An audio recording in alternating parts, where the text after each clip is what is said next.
To my left is Larry Elliott. I'm Jan Rise. To my right is Paul Finau, and to my far right is Doug Rise. Absent tonight is Chris Greenleaf. Has everyone had a chance to read the minutes, and is there a motion to approve? Move to approve the April 14th meeting minutes. Second. All in favor signify by saying aye. Aye. Four yeas, no nays. Is there anyone here for public comment for an item that is not on the agenda? If so, you can come up to the podium and state your business.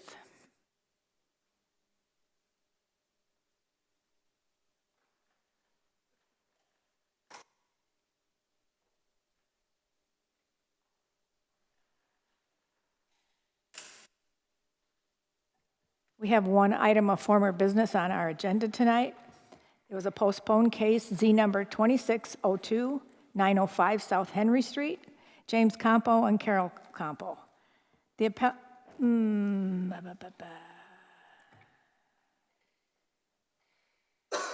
appellant is seeking a dimensional or non-use variance from section 122-305 Industrial Zoning District Scheduled of regulations for yard setback.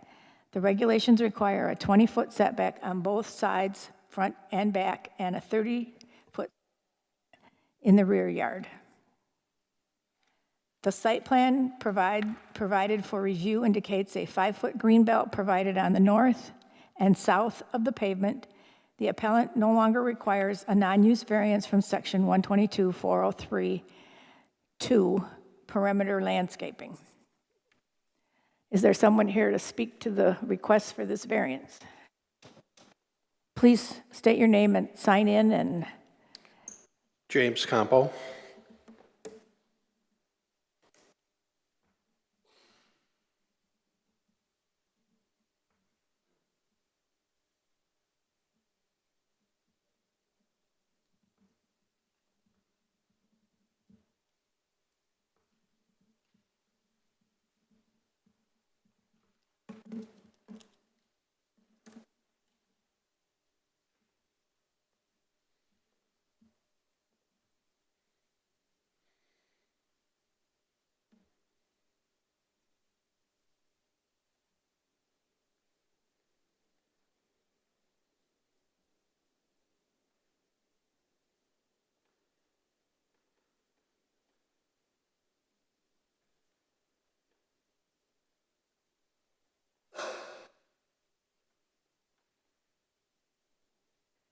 if I understand this right, Mr. Multane, that his request, because of the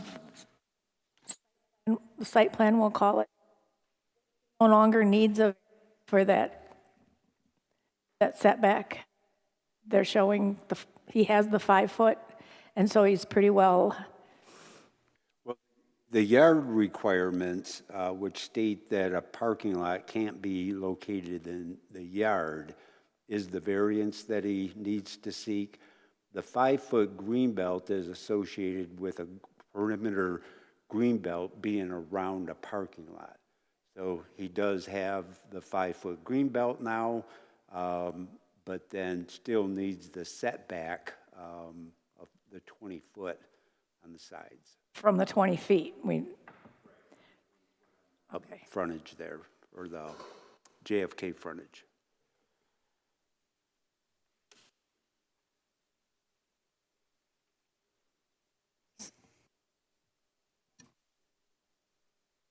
Okay. I know I've looked this over, and I know I've read everything, but can somebody help me with how much of a setback? How much are we forgiving, and how much setback will he have? I apologize for not having that. That's all right. Normally, the setback would be 20 foot on the north, 20 foot on the south, because you're talking about an M1 property. And then on the front is 25, which that does have the 25. And then a 30-foot in, let's see, what's the rear? Oops. Hang on. Excuse me. The north side, which is John F. Kennedy, isn't that also a front? So that would also be a 25-foot requirement. Yeah, so We had that discussion last time, so it's two 25-foot requirements, and then a 20-foot on the side and a 20-foot on the rear, and whichever one you want to argue is the side of the rear with two fronts.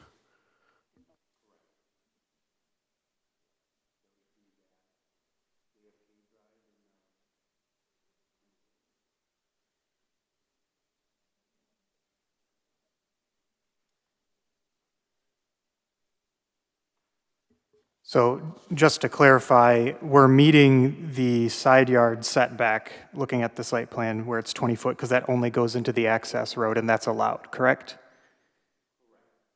So what we're looking at is basically the two fronts, the two 25s, because at least at one corner, the Henry Street would be too close? Or do we have enough room for the cars from Henry Street? yeah, landscaping is being shown, so I do see the dimension of 25 on the front. Okay, so Henry Street is good. So the only one that is being requested is the 25-foot setback from John F. Kennedy, correct? That's the only place we're out of standard?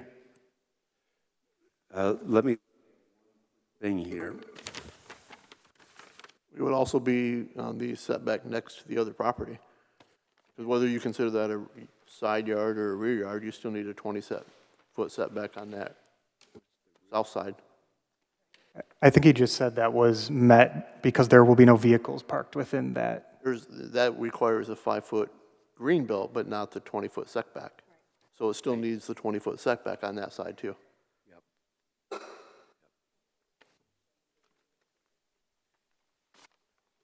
Can I ask Mr. Campo a question, unless he has something to add? Yes. Since we invited him up here. Yes. Am I reading this correctly, that the entrance is coming off of John F. Kennedy, or is it coming off Henry Street? Because I think you have it as a one-way through there, correct? Yes, so we're coming off of John F. Kennedy, and then we'll exit off of, onto Henry Street. I felt that would be a better traffic flow than going the opposite way. It actually could go either way, but some of my people that are going to be parking there come in off of John F. Kennedy, so it makes more sense for them just to come in all that way. And it flows because it's the same entrance I have in my office that's right across the street. So they could go back and forth across that road. Well, and the reason I ask is because per the drawing, it looks like there's a tree right near that entrance on John F. Kennedy, which I'm then concerned about obstructive view if you're trying to exit that way. But it appears if that's an entrance only, and you have it as a one-way, that alleviates that issue. Yep. So, thank you. I still need the setbacks to the south, which would be to the neighbors to the south, and because obviously we're right next to each other. He's also right on the property line. So I'd like to also go to the property line.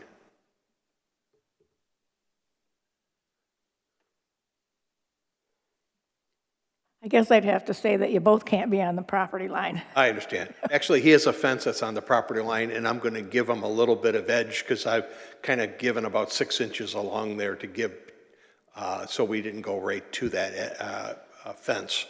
But his fence actually goes up to the existing building that's on there. In fact, the building is part of his fence.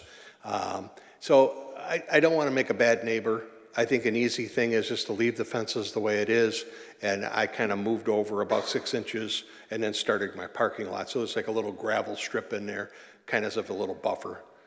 Have you installed a fence already at 6 inches? The fence has been up for years. That's the neighbor's fence, not my fence. But you have not, on your side of the property line, have not installed a fence as yet? And I'm never going to. Okay. Oh, you're not going to? No. Okay. Now, the engineer did make a note, and I pointed it out in the staff report in case the note was lost there. But it does talk about filling in any gap closure he has a note on. I can read it in full. It says, fencing note. Upon demolition of the existing building, install new 8-foot-high privacy fencing to bridge the remaining gap along the property line. New fence shall be chain linked with privacy slats or solid panel to match the material, style, and height of the existing adjacent neighbor fence. Installation shall securely connect to the existing fence terminal post. Coordinate attachment with adjacent property owner prior to construction. Is how approached it. So basically, when we tear down the building, they're going to fill in the gap between where the building was. And since they're a chain link fence company, I think it wouldn't be too much of a problem. So in other words, where the building's at now, there's not a fence. Correct. So you're going to tear down the building and put the fence back up, but is there a setback for the fence from the street that we need to deal with, or is it No, going to meet those requirements? Nope. no. Okay, I just want to make sure before we get further into that, so, okay.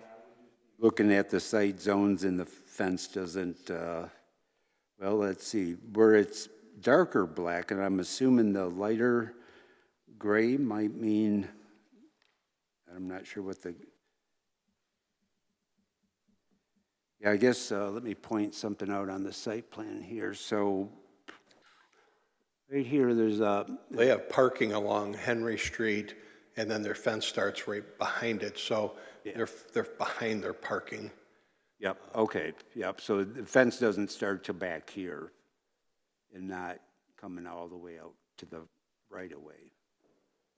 The main thing, well, and that will just be a fence permit. If you could stop in our office, we'll confirm to make sure there's not a site zone issue. But if the fence does then back here, then yeah, that would be outside of the site zone area.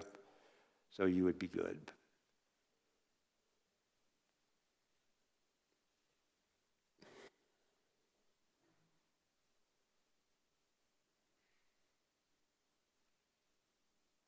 Any other questions from members here?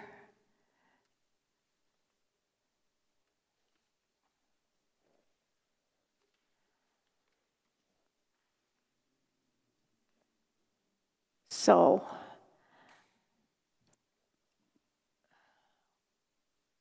my question would be, on our 225 foots, what is the setback being requested?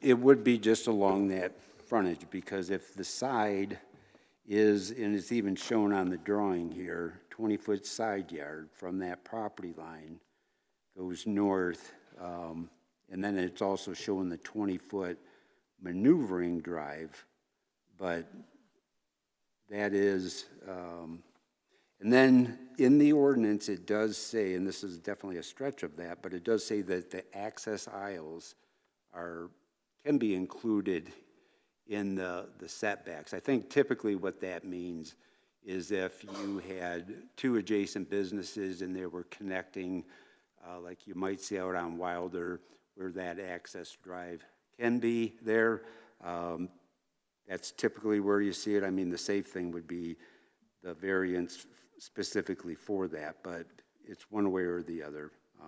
It's a full access drive, so it could qualify, I guess, under that. So it's just unusual of how it's laid out from that standpoint. So. Yes, Larry. All right, I have a question, Mr. Campo. From the drawings you submitted, what is the distance from your parking lot to John F. Kennedy Drive, the right-of-way that we're required to get the 25 feet at? You're required 25 feet. What is it actually in this drawing? Because I don't see it. And I know it's probably two different numbers, because you have one further down John F. Kennedy where you have a wider distance, and you have one right at the entrance of John F. Kennedy where it's a shorter distance from the right-of-way to your parking lot. Do we know what that distance is? Because that's what we're asking. Oh,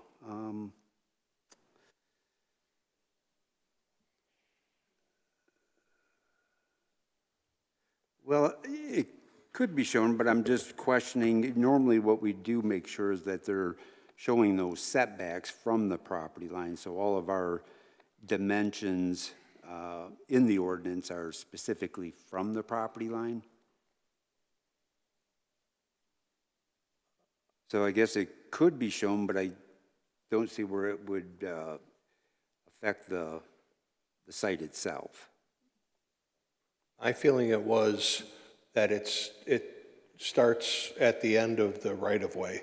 So when the right-of-way ends, that's when I will start the process right there. So I don't know if that's 20 feet or is it, but basically it's a 50-foot wide parcel. So I don't have a lot of give.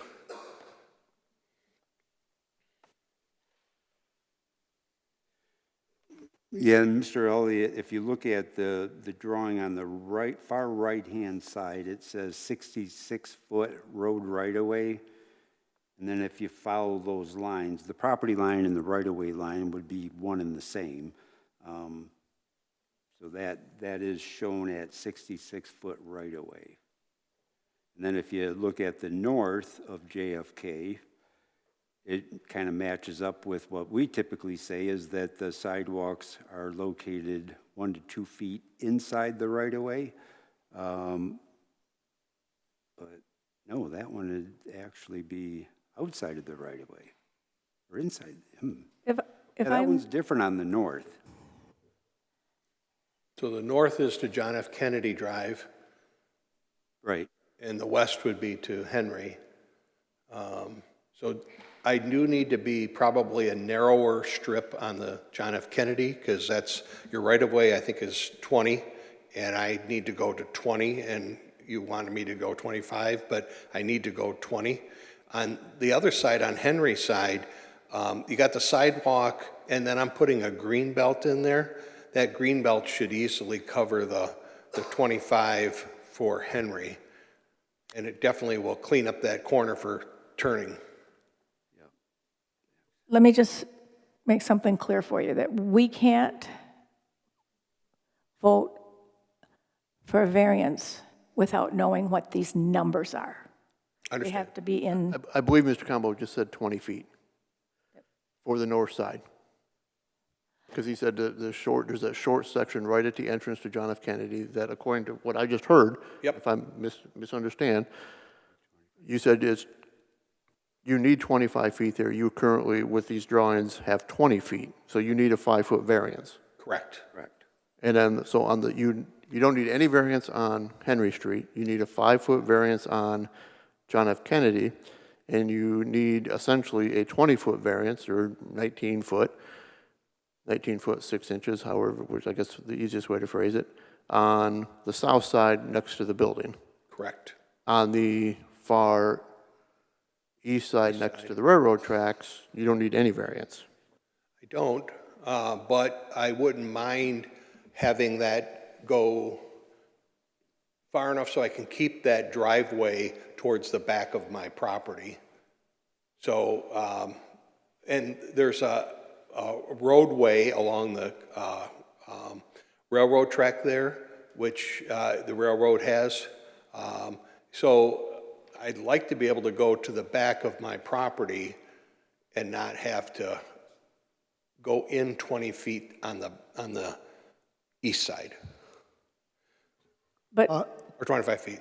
Question to the chair, yes. to staff or Mr. Campo.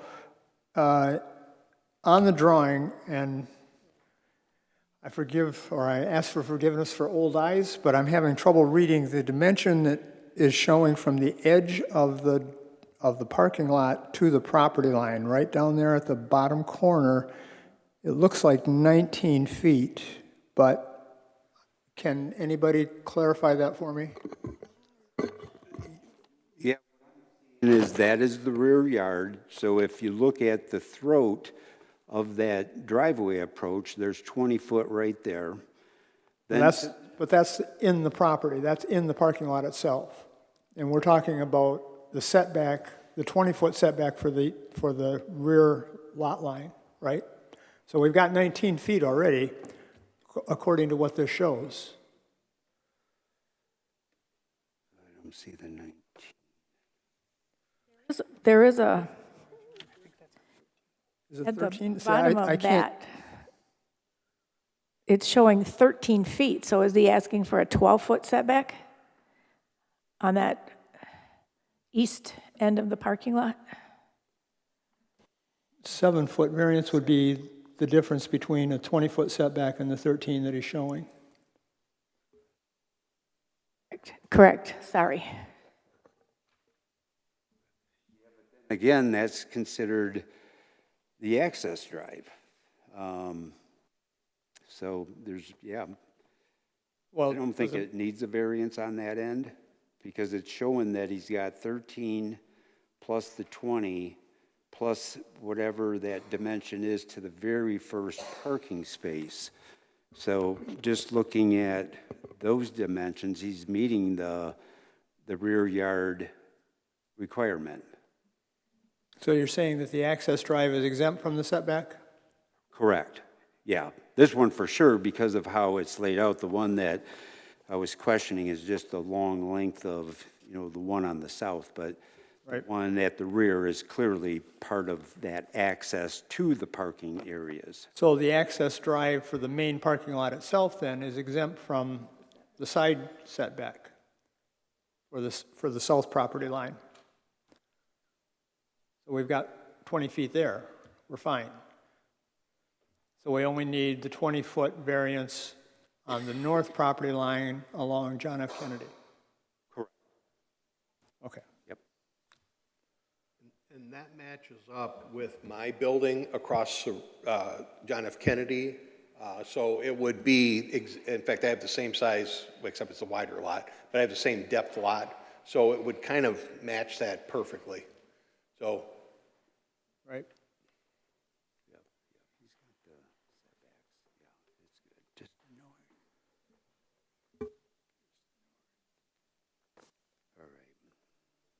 Any other questions? Comments? Clarifications? Okay, thank you. You can take a seat.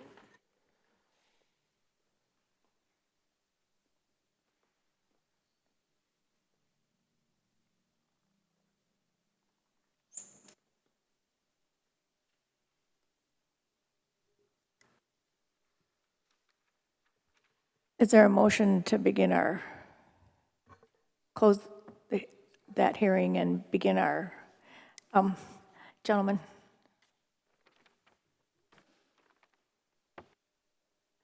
Is there a motion to move into our deliberations? So moved. Support? All in favor signify by saying aye. Aye. 4 ayes, no nays. I guess I am going to be like a second grader here and ask if someone can identify each setback and where they're located, if it's from our group or it's from staff. I can try and give it a read and can be corrected if I'm wrong. So the definite one is the 20-foot setback along Kennedy. We initially said 5 foot along Henry, but with the access, I believe we don't need one. I'm seeing nods. And then for the property line with the neighboring business, we initially had 19.5, but if we count the access drive, then we would need 0 as well. And for the back, the Riverside, without the access drive would be 7, but if we count the access drive, it would also be 0. So that would leave us only with the 20 foot along Kennedy. if the access drive is sufficient. That's how I interpret it also. So repeat again, which one do we need setback 20 feet off of Kennedy. off of Henry? Kennedy. John F. Kennedy Drive. So we're essentially removing 5 foot of setback. If we're giving it a 20 foot rather than 25 on Kennedy. And then we're giving no setbacks on the south side and the east side. The south side is good, east side is good, and Henry is good.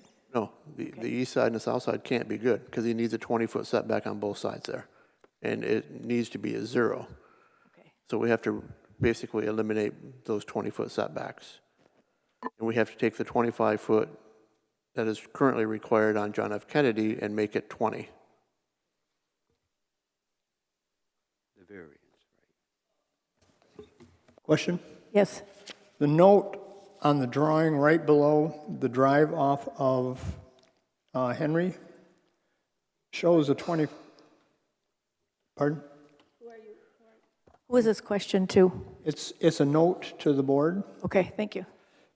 The note, right down below the entrance drive off of Henry, says 25-foot setback. So we're already meeting the 25-foot in the front. That counts as the front yard. So we're fine there.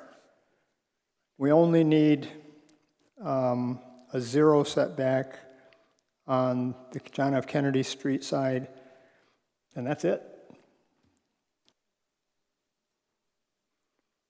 We've already provided the 5-foot green belt on the south side also. So, yeah, the only thing we're looking at is the 20-foot, the 0 setback variance along John F. Kennedy Drive.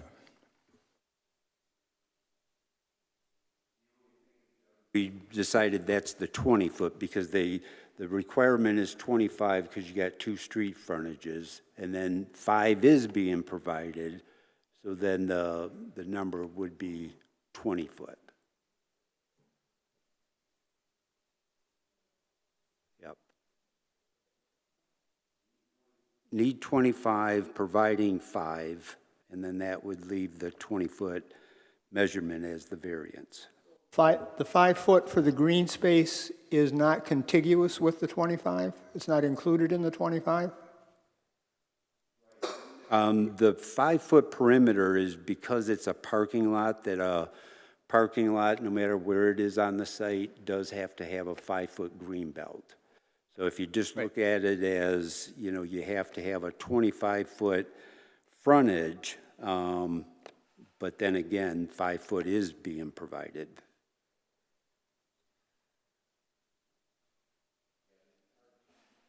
Two different sections, but one of them is because of the perimeter parking, and then one of them is just the general setbacks that any M1 property would have to meet.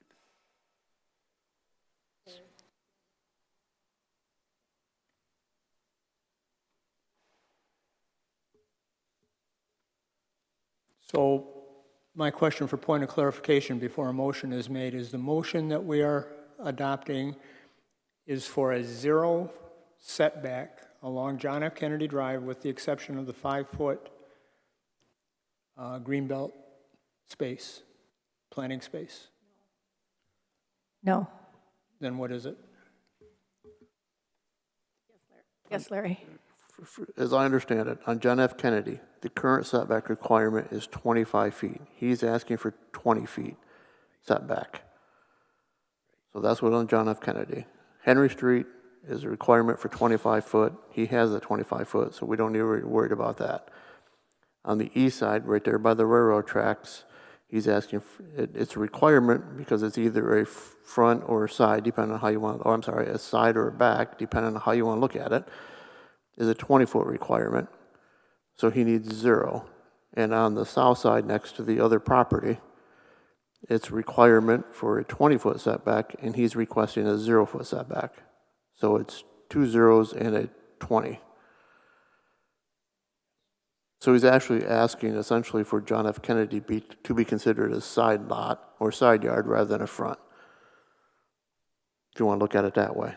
Which, looking at the drawings, he's pretty close to having that, because I forget how far that is, that road curves over there.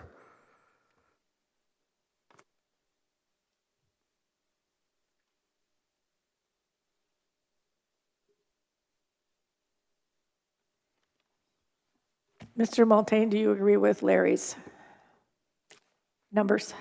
Yes. Okay. Any other questions or comments?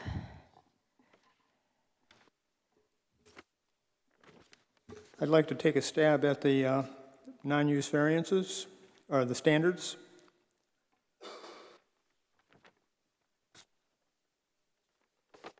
It'll be on page 2 of 2, the bottom. Non-use or dimensional variances, ZBA may grant a dimensional variance upon a finding of practical difficulty. Finding practical difficulty requires demonstration by the applicant of all of the following. The applicant has met the requirement to demonstrate that strict compliance with restrictions governing area, setback, frontage, height, bulk, or density, or other non-use matters will unreasonably prevent the owner from using the property for a permitted purpose, or will render conformity with this chapter unnecessarily burdensome. And I think we've established that tonight. B, the variance will do substantial justice to the applicant as well as to other property owners. I believe that the owner has demonstrated a good plan that will be of benefit to both himself and his neighbors. C, a lesser variance than that requested will not give substantial relief to the applicant, and I think we've established that compliance with 20-foot setbacks would render this lot unusable. D, the need for the variance is due to unique circumstances peculiar to the property, such as odd shape, extreme narrowness, etc., and not due to general neighborhood conditions to other properties of in the same zoning district. And obviously, because of its extreme narrow size, with the setbacks, it would not be a usable property. And E, the problem and resulting need for the variance has not been self-created, which I think is self-evident. I just want to provide an additional point for B, that this will do substantial justice to the applicant, and I'll point to the engineering note about parking. So for a clinic under the current zoning code, he's required to have 45 spaces. He currently has 31 at his office site. This is going to add 18, bringing him to 49, which is above his requirement. So this will actually meet his parking requirement, which he's currently otherwise out of. Larry, did you have anything to add? The only thing is on A, I'll reiterate what I stated a couple of months ago on the other part of this. This property cannot be used for any permitted uses in this zoning district based on the current setback requirements. It can only be realistically be used for green space or parking lot. And the parking lot requires the variance. So I think strict compliance is making this property useless.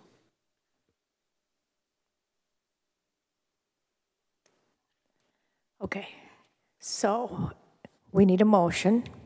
We need to read the case number, and then we need to have in that motion each setback identified and how much it is. Is there anyone who would like to make the motion? You, Larry? Yes, in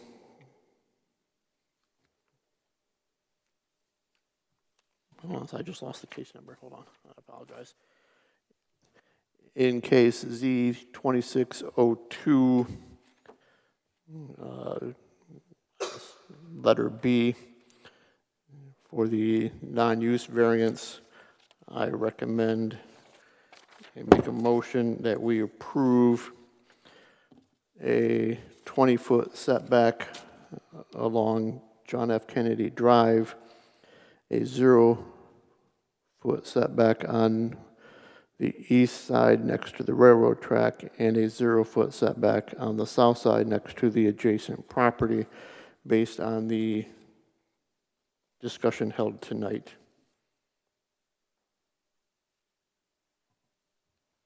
Is there a second? Question to the motioner.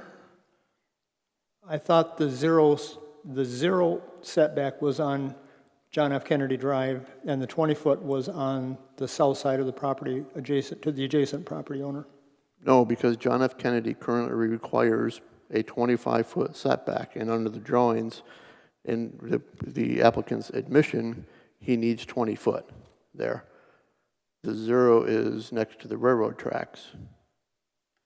So if we give him a 0-foot setback on John F. Kennedy, he can push it right out next to the road, and that's not what we're trying to do.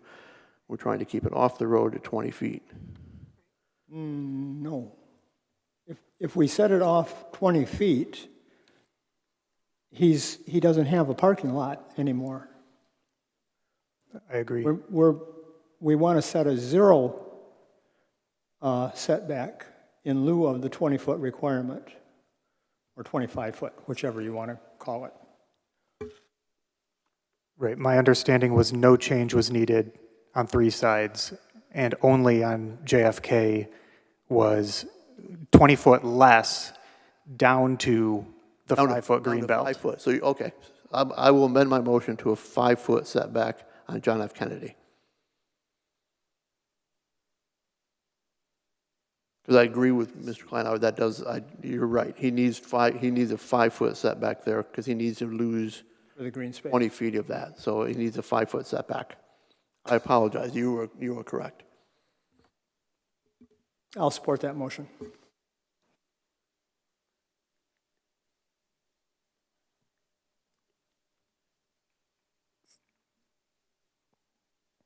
Just to be sure we understand this, Mr. Montaigne, can you repeat what our setbacks are and then do a roll call vote, please? And a yes vote is to allow for the setbacks in the motion. All right, so the front, which is adjacent to Henry Street, requires that 25-foot front yard, so that is meeting that requirement. On the JFK Drive on the north, 5 foot is provided, 25 foot is required, so would need a variance for 20 feet there, is the way I see it. And then on the rear, he's meeting the rear yard setbacks, because that drive is considered the access drive, and in a rear property, in the M1, you only need the 20, so he's meeting that. And then the south one was the one with the 0, if you wanted to do the 0. Right? Is that what Larry said? Well, by south, you mean along the railroad? Because that should not need any changes. Correct. Yeah, that doesn't need any changes. Yep. Yep.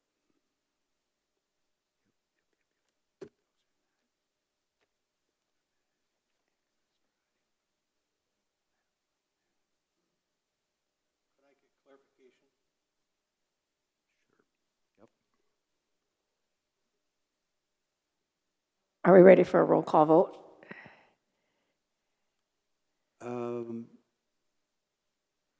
I believe, yep.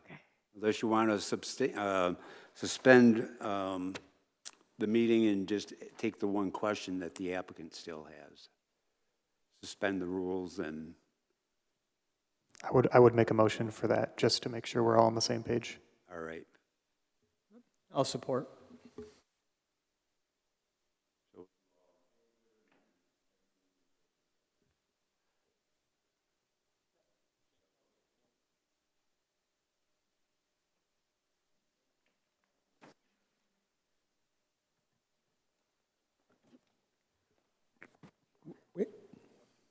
My clarification was on the railroad. No. Yep. Or my question?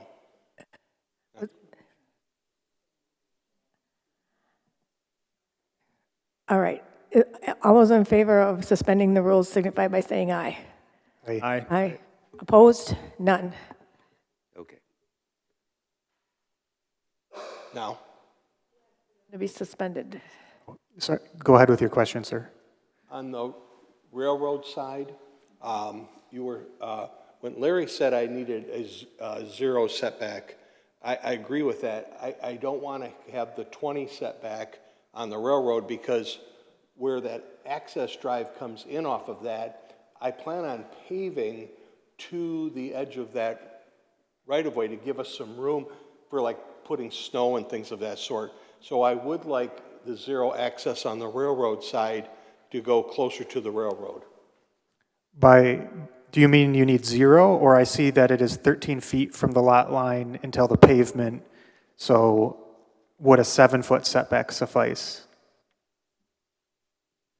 Basically to the pavement line. Yeah, because that would still be my property, so if it was gravel, I could just still put my snow on it.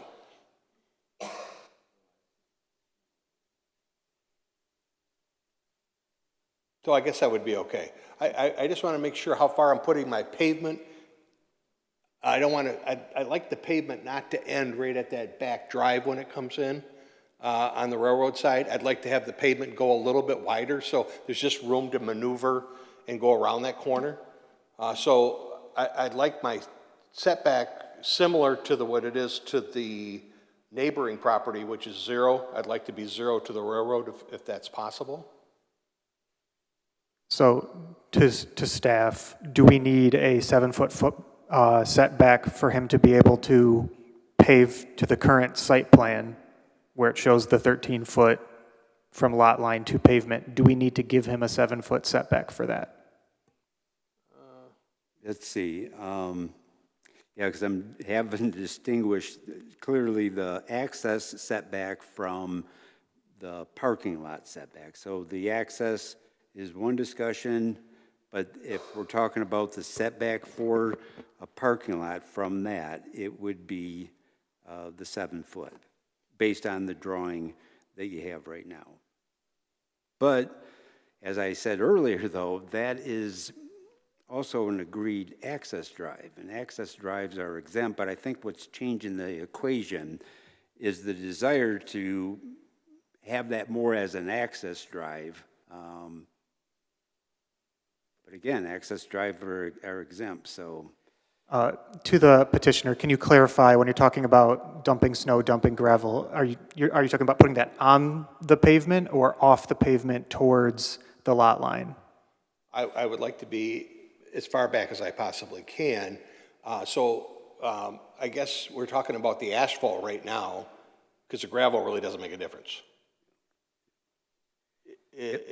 I could go gravel up to my property. Yeah, I'm just looking at the, we have the curved asphalt approach, which where it straightens out inside the parking lot is 13 feet off of the railroad line. Okay. And I guess this is a question to staff. In that 13-foot setback, is he allowed to, for example, pile snow there, or does he have to keep that totally clear? No, he could pile snow there. The way I'm reading this on a simpler note would be where that first parking space is as you're coming in off JFK, on the right-hand side or the east side, that now begins the parking lot. So that's why I was saying if everything else is considered that access to get to the parking lot, then that's why it's exempt, because you need to get to the parking lot. So that's why I'm viewing it the way I am, is because the parking lot doesn't start until where it says 9-0 minimum on that very first one. Okay, The so, rest of it is considered part of that access to come in. so yeah, based on our reading, that whole stretch, that 13-foot off coming in as part of the access, it does not need any setback. So if you need to use that for pushing snow off, Correct. you're good and you don't need any additional. That's all, because when you said I have to put 20 feet, I go, 20 feet's going to kill me. So, but if it really is fine, I'm good. Yep, because it counts as your access drive, that gives you your leeway, Thank you. is our understanding. So based on what Mr. Multain just said, the parking lot actually starts 33 feet on that east side, next to the railroad? No, There's the 20-foot from, there's the 13-foot from the lot line up to where that driveway entrance is, and then there's a 20-foot section from where that point to that first parking lot spot, and you said the parking lot doesn't start until that parking lot space, which means there's 33 feet there already. So we don't even need a variance on that east side. Okay, maybe I missed that somewhere along the lines. Because that's the first I think I've heard that, so I apologize if I missed that before. Yeah, it's just, how that access drive is being defined on this particular lot, but if you were to, just look at where that drive is coming in, that is the access drive that is exempt from meeting the 20-foot setback. So based on the interpretation that the parking lot doesn't start under the current drawing we're looking at, and Mr. Multain, you can correct me if I'm wrong, it's currently 33 feet from what will be the edge of the parking lot to the east lot line, which is within the 20-foot set. I think it's actually a little more, but it's, So in that aspect, we don't need any variance whatsoever on either the east or the west side.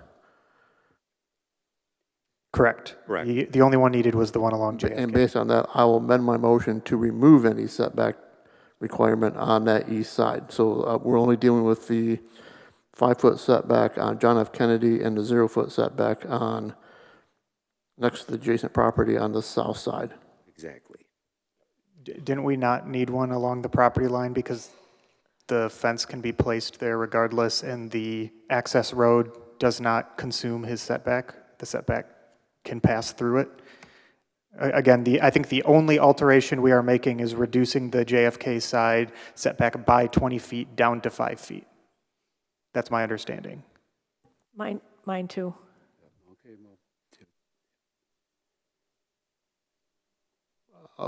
To 5 feet? Is that what you're asking for, or 7? It just seemed like there was one spot you thought that we needed a 0 and we don't. I'll amend the motion to 5 feet. That's fine. Whatever, 5 or 7, whichever one you prefer. We're just going with 5 because that's the green belt. 5 feet then. So the south or the east side or the south side? This is along JFK Drive, so I guess that would be, North. So 5 feet setback on John F. Kennedy. We're reducing it by 20 foot, so it becomes a 5-foot setback. Right. Then we're reducing the south side by the entire 20 foot, so it becomes 0. we don't need to make that change. On the south side, we do. On the east side, next to the railroad tracks, we don't. Well, the reason I had you just included is because then it does take away the question about this one-way, is it or is it not an access drive, and is it required to be out of the setback? I think for this type of design and how it's laid out, if you had a 0 setback on the south, it would totally take away The south or the east? question- or the south, whether or not it was considered an access drive. That would be, I'm considering that the east. Maybe we're looking at north, south, east, and what's different here. I'm considering John F. Kennedy to be the north. Next to the property is south. Next to the railroad tracks is east. Right. If we want to do a 0 on the south just to prevent any sort of issues in the future where we're arguing over fences, I think that's fine. I just didn't think we needed it according to Mr. Multain. I can easily just make it simple. I'm going to withdraw both of my amendments, and because I'm going back to my original motion. It's a 20-foot variance, so a 5-foot, new 5-foot setback on John F. Kennedy, 0 on the east and 0 on the south. And since that was already seconded, we don't need to further discuss that part, unless someone wants to. I just need to motion us back into regular order. I support. All in favor signify by saying aye. Aye. Aye. 4 yeas, no nays. And so now Larry are going to voice a new motion on this issue. Yes? I will do it again. In case Z2602, I'm making a motion to approve the non-use variance to include on John F. Kennedy Drive a 20-foot variance, so it is now a 5-foot setback requirement. On the east side of the property, next to the railroad tracks, a 20-foot variance, so it is a now 0-foot setback. And on the south side, next to the adjacent property, a 20-foot variance, and it is now a 0 setback. And I base that on the discussions that we've held tonight. Is there a second? I'll support. Roll call vote, please. A yes vote allows for the requested setbacks on this property. Mr. Rise, Yes. Mr. Kleinu, Yes. Larry Elliott, Yes. Jan Rise. Yes, All right, motion. 4 yeas, no nays. All right, that takes care of that one. All right, we're all good. Through the chair, do we need that, Terry? Do we need to make a motion for that to be immediate in this particular case, or? We're does going to that do not- away with that. I think we had a discussion at the one meeting that 5-day reference of waiting isn't really backed up by anything in the law. So I don't know why they did that in the past. So everything does have. At my last training session, she actually did think that that needed to be done when we went down to Ann Arbor, but I'm good with whatever you, Planning Act?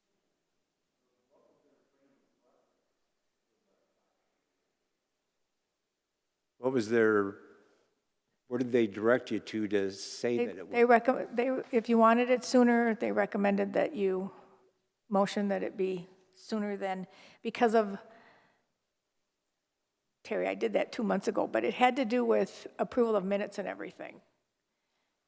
And the time limit allowed for the approval of minutes for that to actually take effect. That's what I'm going to say to you. But however you want to do it, but I'm just pointing out that that was shared with us. Okay, well, we'll look at that again. I was under the assumption otherwise, so,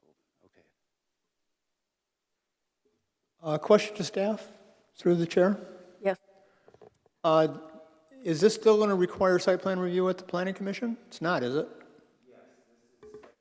This is scheduled for the June 17th Planning Commission. Okay, great, thanks.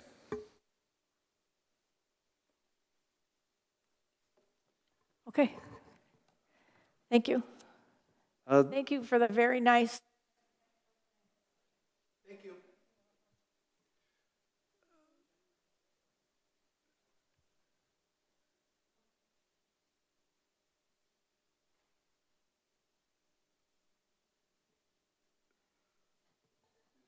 There was a comment, it's up to the chair to see if we wanted to switch number 03 and do number 05 first. That one is specifically a height variance, so it is a single point of reference. The second case, which is 2603 for Decoy, might be a little bit longer discussion to get, the facts out. So just to ask, I guess. Is there any objection to moving case number Z2604 ahead of 2603? No. No. Seems there's no objection, Terry. Okay, good. All right, we'll go into 2604.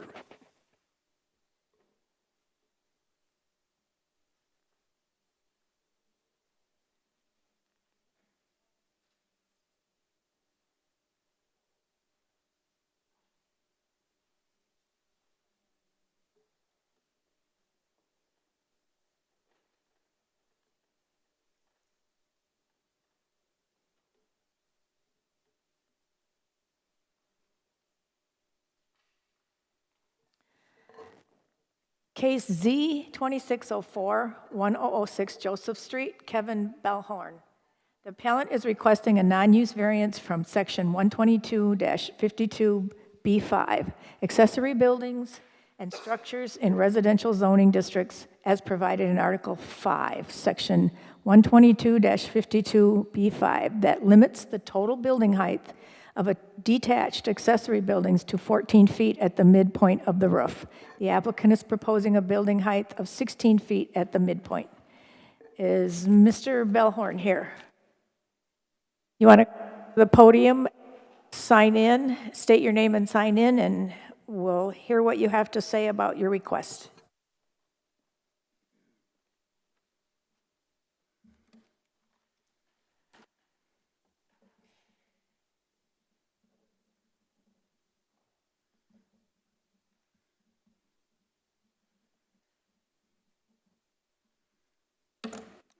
Hello, my name's Kevin Bellhorn, 1006 Joseph. Currently trying to put up a outbuilding in the backyard. Do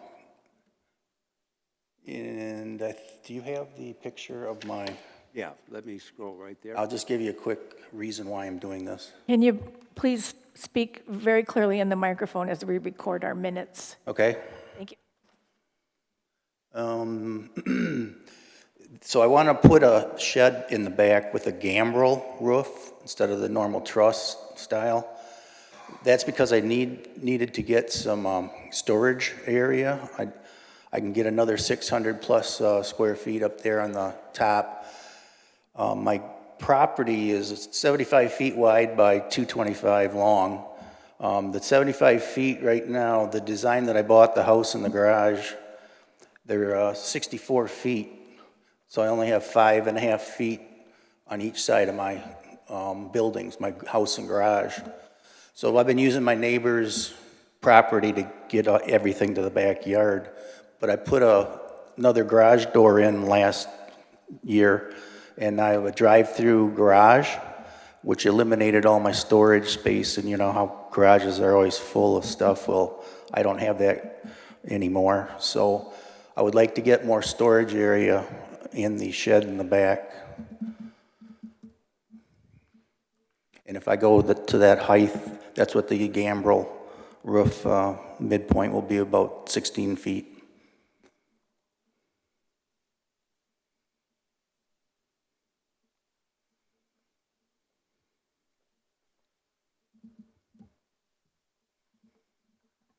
What would you be using the ground floor of this new building? What would you be using it for? I would be using it mostly for mechanic work. I was a certified mechanic at one time. I have 5 children. It keeps me busy.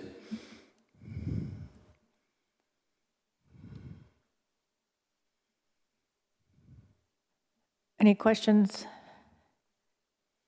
Yes, just to clarify, because I'm not sure if the current photo is showing it, with the garage door you installed at the rear of the current garage, is it taking up the full width of your garage or just half of it? Like how much of your rear wall is taken up by that garage door? It was taking up the whole width, same exact doors, front and back now.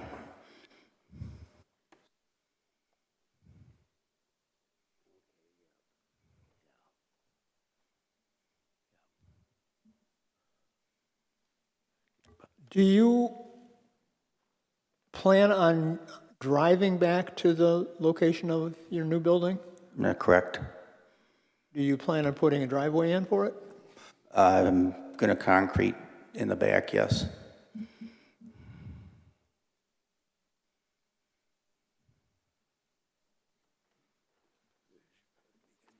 Yeah, Mr. Elliott? I have a couple of questions. If this is approved, what are you going to use your current garage for? Are you going to park cars in there?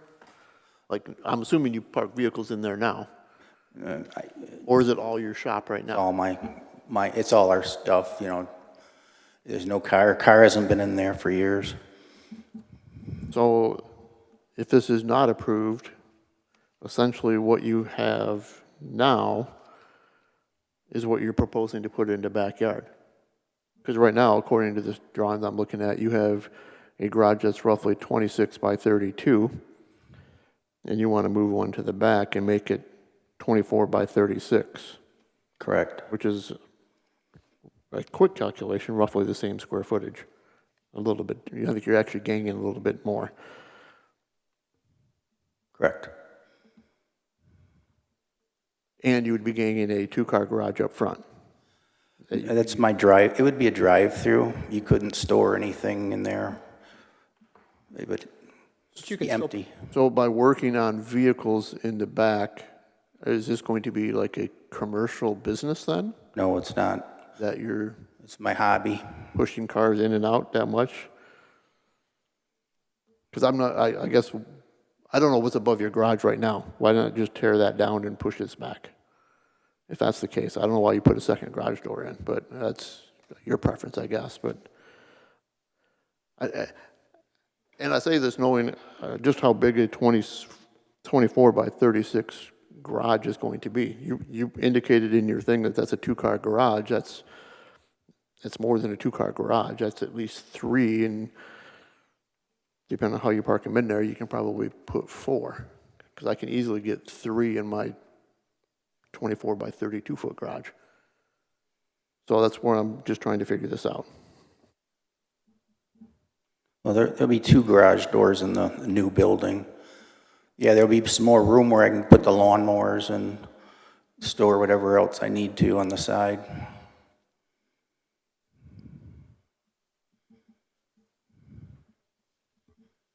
So where your application said mechanical work, you're talking about vehicle work?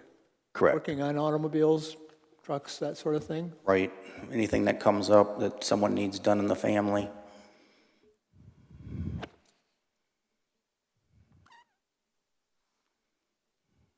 Terry, can you refresh my memory on setbacks on side yards for a building like this? A detached such as this is only 2 foot off the side, 2 foot off the rear. And then provided you're a minimum of 2 foot from the structure, or a minimum of 5 feet in order to meet a building code firewall rating.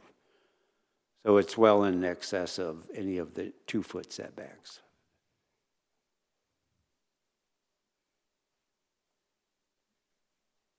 To the petitioner, can you elaborate? Did you consider a second story on the garage as is would be part of the primary structure as opposed to requiring this in the backyard? No, I really wanted to have a larger area for my toolboxes and bringing cars in.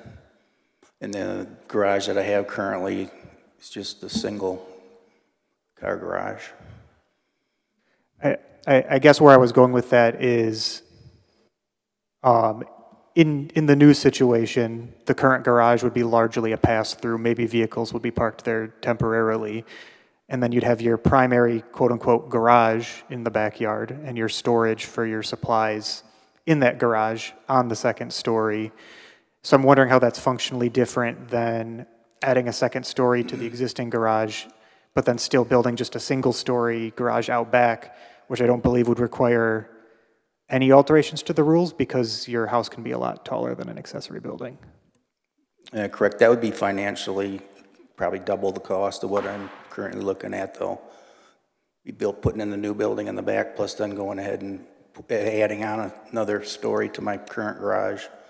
Right now, it's not going to be all that more expensive to just get some gambrel over trusses and put them up.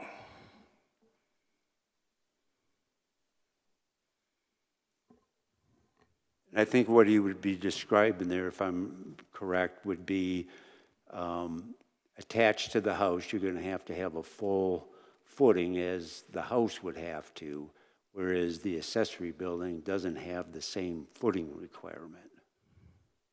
Because it could be on a slab, it could be, whatever the building code there, but I know anything attached physically to the house is going to have the same footing that the principal house would.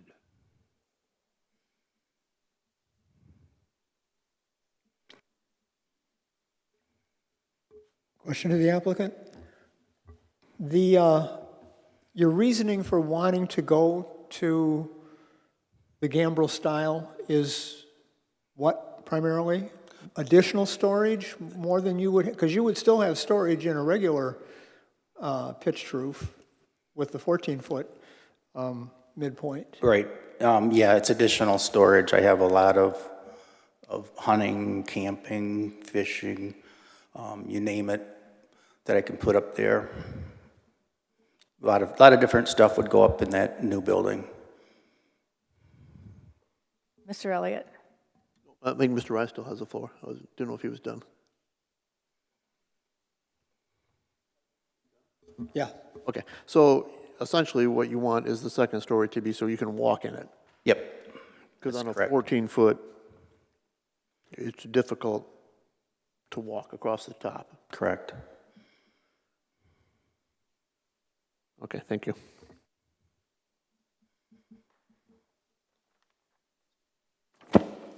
Staff, Mr. Maltine? Yes. He would have more area he could fill with the 2-foot setbacks, right? And have everything on ground level? I can answer, no, because the 24 by 36 is the largest he can go. Yeah, that's the maximum Variance for size. making it larger. Yeah, that's if the that was what the maximum case would size be. is 24 by 36. Yep. I have a bit of an off-the-wall, a more off-the-wall question, because this came up in a prior meeting. In the upcoming zoning code, we talked about like a parking change because the new parking rules were more lax. With the changes to accessory buildings, accessory dwellings, are there any alterations to maximum size for accessory buildings or heights that we should be aware of when making this decision?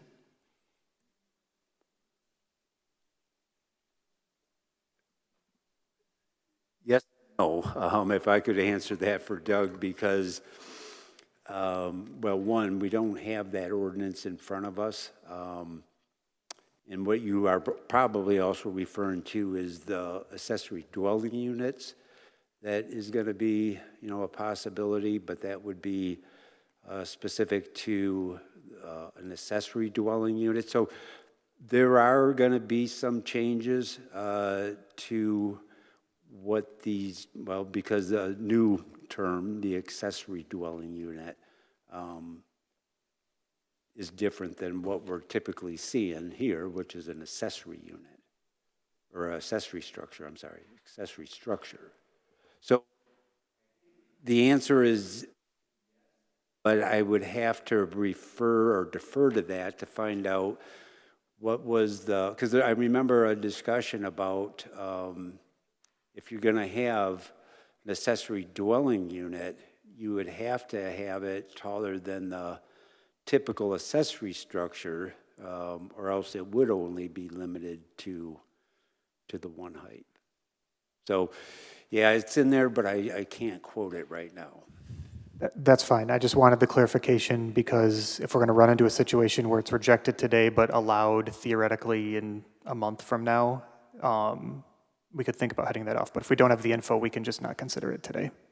I think the height will change on accessory structures. It's just how this new accessory dwelling unit, and it would be specifically to allowing residential in the backyard. Mr. Elliott, did you have? No? No, I'm good.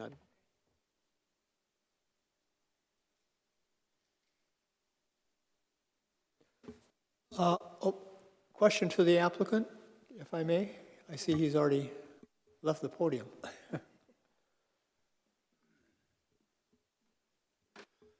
So with the existing requirement as it stands now with a 14-foot maximum height for the midpoint, had you considered the thought of using a hip wall upstairs instead of regular trusses? Because a hip wall would allow you open space for the whole length of that. I mean, and it would still be 8 feet tall in the center. would have to look into that. I didn't look at a hip wall, no. Okay. Now, I can say that there's a maximum height of 10 foot on a sidewall, so I don't know if that factors into anything that you mentioned, but Well, there is a no, maximum. I'm talking about the maximum 14 feet to the midpoint Right. of, if we use 10 feet as a maximum sidewall, and then 14 feet to the midpoint of the roof, Yep. that means there's 4 feet going up to the very ridge.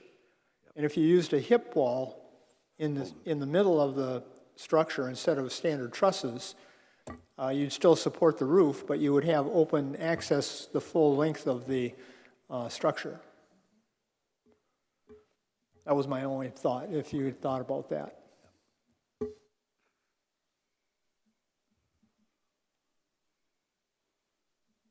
And no, so, Oh, yeah, I don't have any other questions on. okay. Is there anything else for Mr. Bellhorn? If not, is there a motion to go into our deliberations? Make a motion that we enter our final deliberations on KZ 26-04. Second? Is there a second? Second? All in favor signify by saying aye. Aye. Aye. 4 yeas, no nays.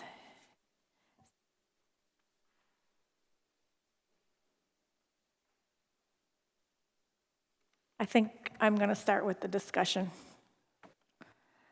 Most of this neighborhood, and it's a big percentage, much shorter homes, 1 story and 1.5 story. So this would be quite a bit above most of these homes, and I think would alter the character of the neighborhood.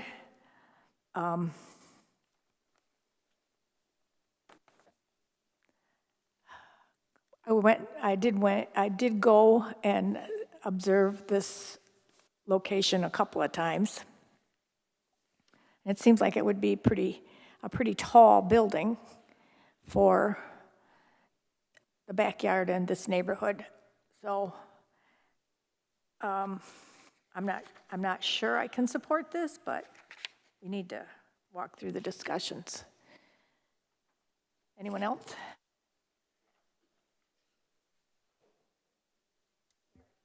Larry? Just to that point, where it's at, you're really not going to see it other than if you're coming from the north anyways, because of the houses around it block the view to the backyard. And when I drove by there, where he's putting this back on the back lot line, it almost fits in with the neighbor behind him more than it will his own house. Because that is a building and a half, or two, I think it's a 2-story behind him, if I remember correctly. And there's a couple other 2 stories in that area, because I walk through there quite a bit, so.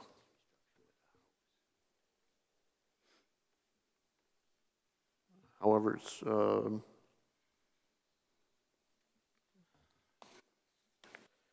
I'm having a hard time trying to come up with a reason for strict compliance with restrictions governing this, because I really don't know of any other than this is just for his personal use to have extra storage. And to be able to do a little extra work in his garage that he wants to do.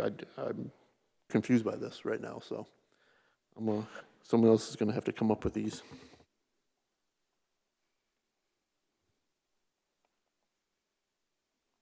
Mr. Bellhorn, we have closed the part where you get to, but there is going to be something I think we might talk about here, so if you want to have a seat, we may have you back. Does anyone else want to have anything to add or want to address?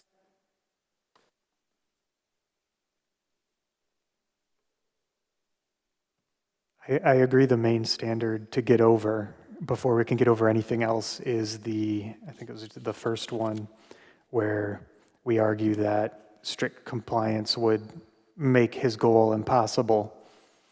And I'm having a hard time coming up with that without bringing things into play like he brought up, which was just cost of doing it other ways. But I know we can't consider that. I think the question about other styles of building, I wonder if there's ways to get up more room upstairs, but that might play a role here.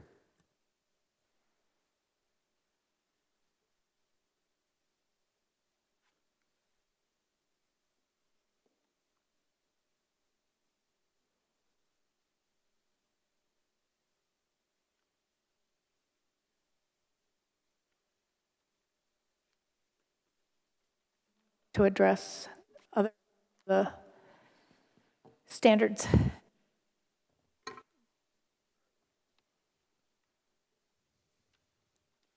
I will look at B, the variance will do substantial justice to the applicant as well as to other property owners. It clearly will do substantial justice to this applicant. As far as to other property owners,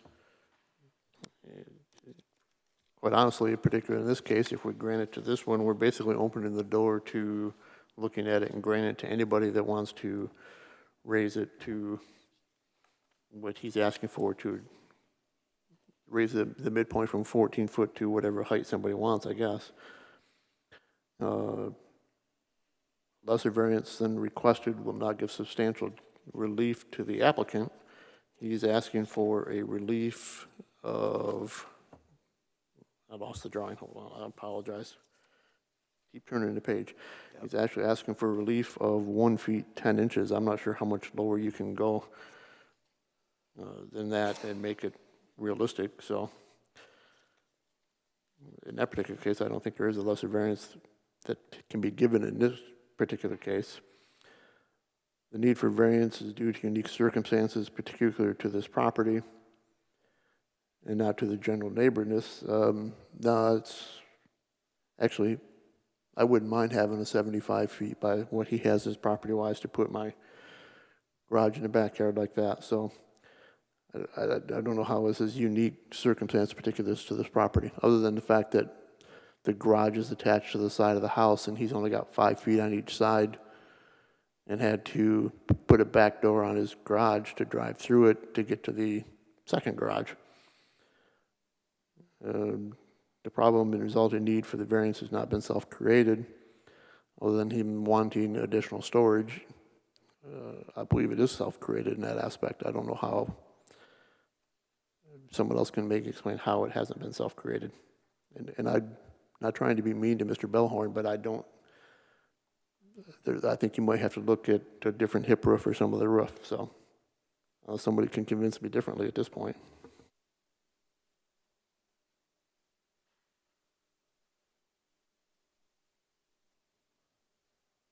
Yeah, I would concur with the statements made so far by Commissioners Fino and Elliott.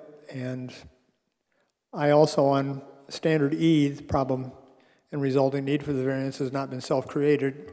It is the desire of the applicant for additional storage that he doesn't have, which I appreciate, the fact that he has foregone that storage by putting a pass-through garage in the main structure. But it still becomes a self-created issue by the desire to want to have that additional space. And it's not that there isn't space available, it's just not what he would prefer.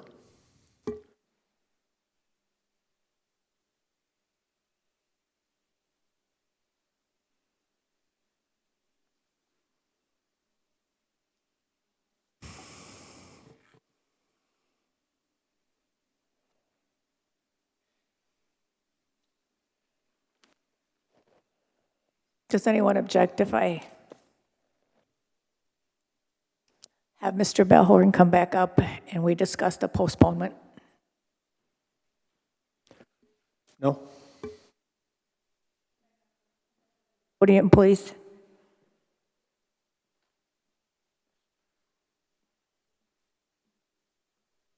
I want to explain to you that this type of variance requires that all four of us allow you to do this, to grant the variance. All four of us must. If one of us votes no, then that request that you've made does not move forward. I would give you my personal recommendation is maybe you go for a variance for a bigger footprint in the backyard with this building. That's my opinion. And in that case, maybe we would revisit this and maybe have a more positive outcome for you. So I would leave it up to you if you want to postpone or if you want us to move forward with voting on this. No, go ahead, and I'm not going to postpone. Terry, is that acceptable? That it And would he be able to just amend his application to,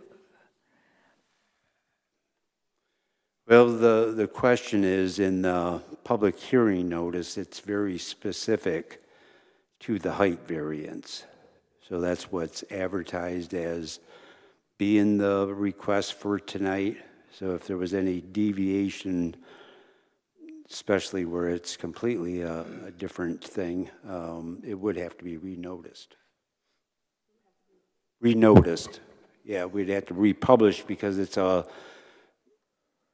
different type of variance, because it went from a height variance to now a dimensional variance, or the size. They're both dimensional variances, but one of them is height, one of them is the square footage. Point of order to the chair. yes, This is a non-use variance. It does not require supermajority. you're right. My apologies. My apologies. There's two of them tonight, so I was. Yep. So that is incorrect, but it still would, if we vote not to allow it, that would be a final decision. Yep. So help me out here, mister. Well, I think with what we have on the table, you have no choice but to either approve or deny this one and then reset for the possibility of a new request, yes. And thank you for keeping me straight. Yep. So you can have a seat. So does anyone want to, have we addressed the standards to everyone's satisfaction? Any objections to going right to a motion? I would like to make a motion to deny the request for the non-use variance under section 12252B5 on case Z 26-04 for the reasons that it does not meet standards as listed on page 3 and 4 of our agenda. And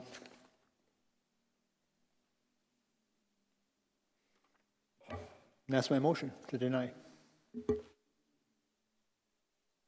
I will second that motion.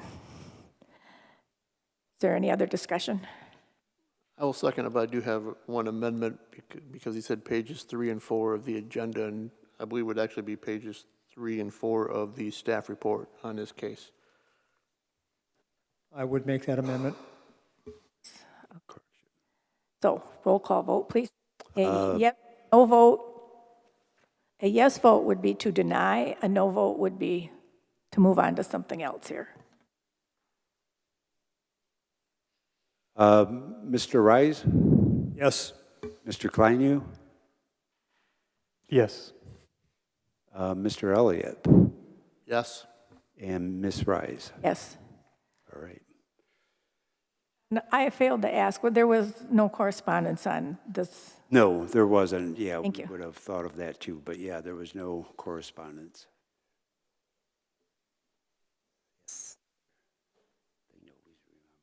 So, Mr. Bellhorn, you probably want to get back with planning if you want to make some changes to your request.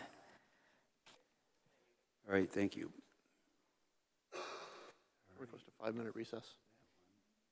I would like to request a 5-minute recess. Yes, with no objection, we're going to take a 5-minute recess.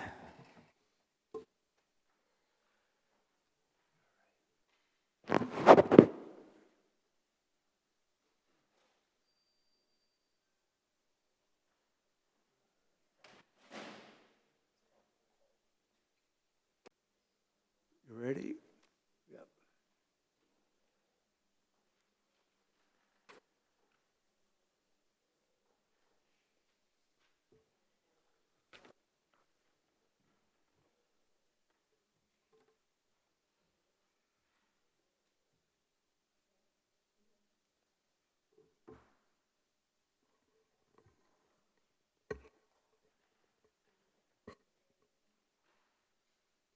We're all set to go.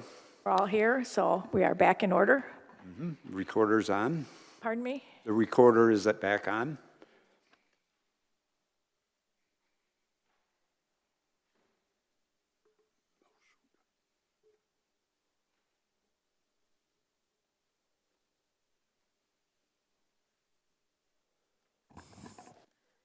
We're on to our next case, which is Z2603. Appellant requesting a use variance for section 122-102 that would, if granted, authorize the establishment of a contract yard in an R1 single-family residential zoning district. The appellant must obtain a use variance from R1 single-family zoning district regulations to establish a contracting yard with indoor and outdoor storage. Is there someone here? Is it Daniel? Dan, you want to come up to the sign in, state your name, and tell us why you want us to grant you this variance?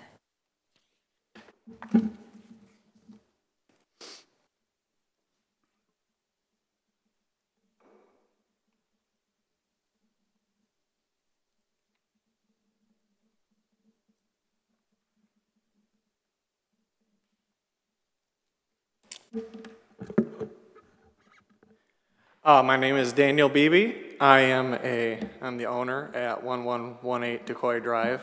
I'm a general contractor, and we wish to use the property for storage and being able to stage our equipment, trailers, job trailers, and whatnot.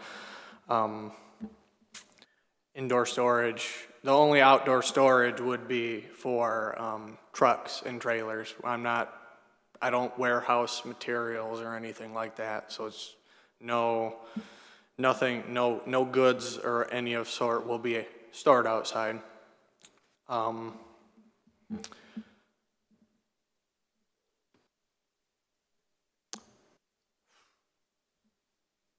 mean, I guess that's the majority of it. Did you understand that this was zoned residential when you purchased the property? When I purchased the property, I looked under the tax rolls and I saw that it was tax commercial. And then I looked at the master plan and saw it was zoned institutional. I did not see the R1 zoning.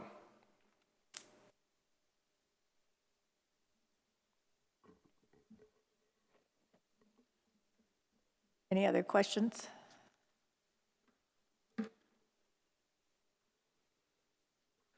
Question to staff.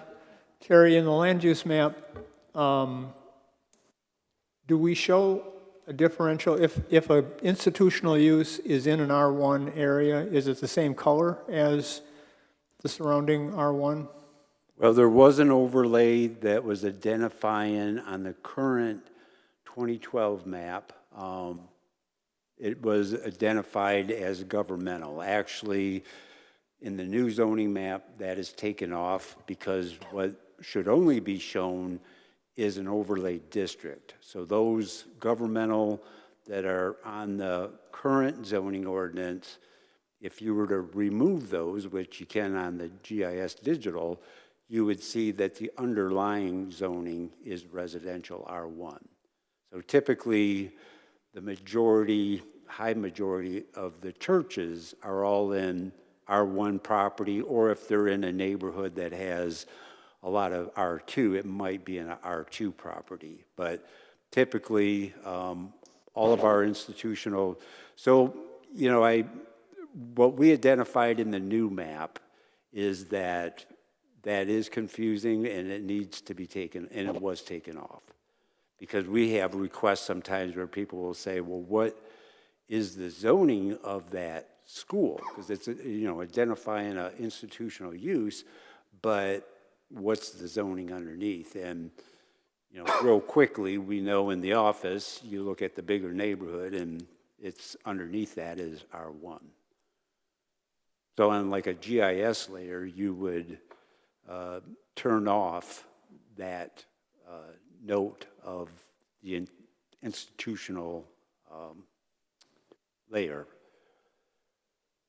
So can you tell me why there's a difference between how the assessor designates a property versus how we do it? Yes, land and use this is common, but it's also very unfortunate. I have not heard of a potential solution. The assessors in their classification classify properties according to their highest and best use. Now, on the Fetch GIS county webpage, you can go to some of the institutional uses, and they have it identified as commercial improved. Now, I've been trying to get a meeting scheduled with the assessor to have that discussion about, I don't believe the representation of the commercial improved is going to change. What we really need to see changed is with this new data coming in on the new zoning map, is we're going to make sure that the zoning district is populated in that data. Because right now, their class, and all the time we have to remind people that classification that you're seeing, commercial improved, is not the zoning district. It does cause confusion, but I guess it's just the nature of how two different entities or how they go about their business identify it as. And for assessors, they look at the highest and best use. Now, what I would like to ask the assessor in my first meeting is, how can they assume that an institutional church is going to be a commercial improved when it's sitting in a residential neighborhood? So I don't understand how they come up with that designation if it is in a residential neighborhood. But it is true that they're, on the web pages, you sometimes see commercial improved on some of the properties. Now, the question still has to come back to zoning. What exactly is the property zoned? And then that's where the zoning map. So question to the applicant, when did you first learn that it was R1? When I received a letter from code enforcement regarding having too many vehicles parked on the property. This was in January, I believe. So you had already started using it for your intended purpose at that time? So most of our purpose currently is indoor storage. We have been working on the building. Since I purchased it, we have put on a new roof. I hauled away 3 loads of brush growing through the fence. We cleaned out the building. There was 80 yards of debris, moldy couches, junk, lots of junk. There was raccoons and rats living in there. It was in poor shape. So we've been working on it. Our most recent, as the pictures they provided on there, within the past 2 weeks, we have painted the building. No matter the outcome, I wanted the building to be well sealed, where currently water was just sucking through the block walls and anything inside was getting wet. So we just completed that probably about a week ago now, just painting the exterior. So every vehicle parked on the site, regardless of one of them, has been for construction activities, whether it's scaffolding or painting equipment, etc.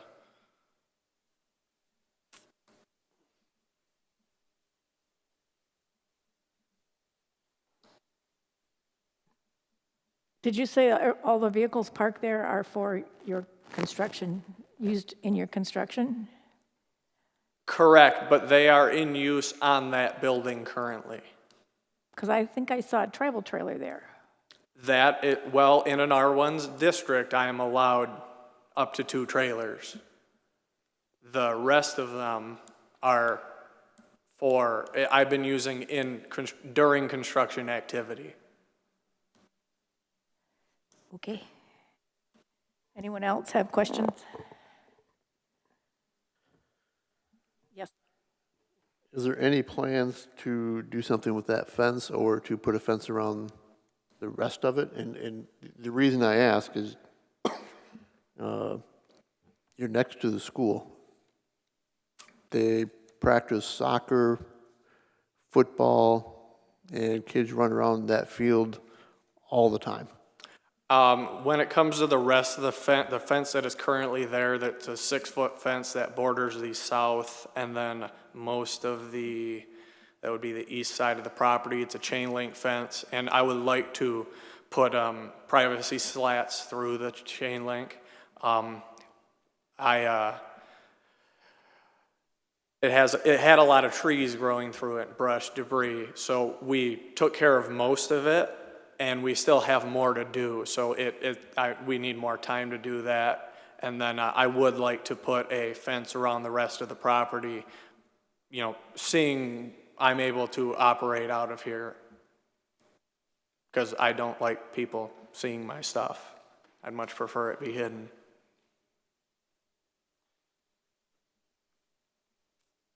I'm actually just as concerned about the kids from the school and the kids visiting in that area. That's part of it. Getting hurt playing on your equipment. Yeah, that's part of it. We don't have any heavy equipment besides a skid steer, and that is just on site for what we've been doing, trying to keep the ground flat. We've had the building doesn't have any water, so I've had to move a water tote back and forth full of water, going off site and filling it up. So there to unload it, and so I don't have any heavy equipment that will regularly be there. It'll strictly be trucks, trailers, and employees' vehicles if they're when we come to the location, hop in a company truck, go to a job. And then as a matter of theft and whatnot, I've had a little bit of theft happen, not from this property, but just in general. The more it's locked up, the better. And I agree, I don't want any kids coming around getting hurt or anything like that. To the gentleman with your hand, we'll have a time for public comment in a few minutes, so. I see you back there. I just didn't know how to work, so thank you. That's all I have at this point. Mr. Multain, if we approve this, is there,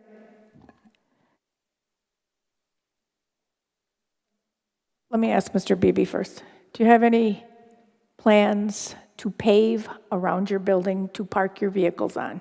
So I was looking into the zoning, and I'm not sure what would be involved with it. I would like to use a gravel product. I would ideally like to pave the front side of the building, so that would be the west side. I would like to pave 20 foot out from the building, the whole width of the building in concrete, help keep the water away from the building, because water comes in right now. It's not very fun trying to keep it out. And then we would ideally like to do the rest of the lot in gravel for cost purposes, or depending on what's allowed. What about a driveway access, paving that? So there is currently a driveway access there. It is on the, if you're looking at the property from the road, it would be on the south side. It is right tight to the neighbor's fence, which I don't like it there, because if we drive out there and there's someone coming down Decoy, even though it's technically a no outlet street, it's still used by the school as well as one of the neighbors. And so that if there's someone coming, I've almost gotten hit even just trying to creep out there. So we have to currently leave the property well towards the middle I would like to put a curb cut, towards the middle of the property to utilize it.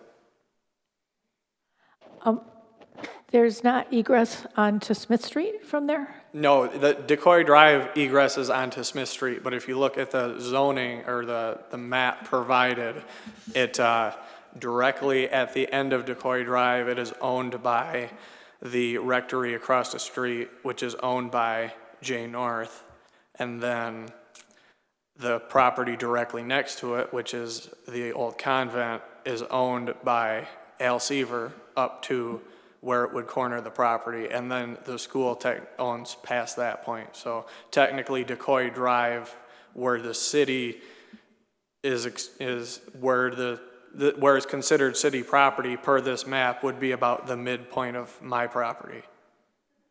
Because it looks like on here, you can get onto Smith Street. Correct. Correct. You can get onto Smith Street, yes. But from my property to get onto Decoy Drive, up there at that southwest corner of it, there is a curb cut, but it is right tight to the neighbor's fence, and there's trees and brush, and you cannot see around that corner to turn left onto Decoy, leaving the property.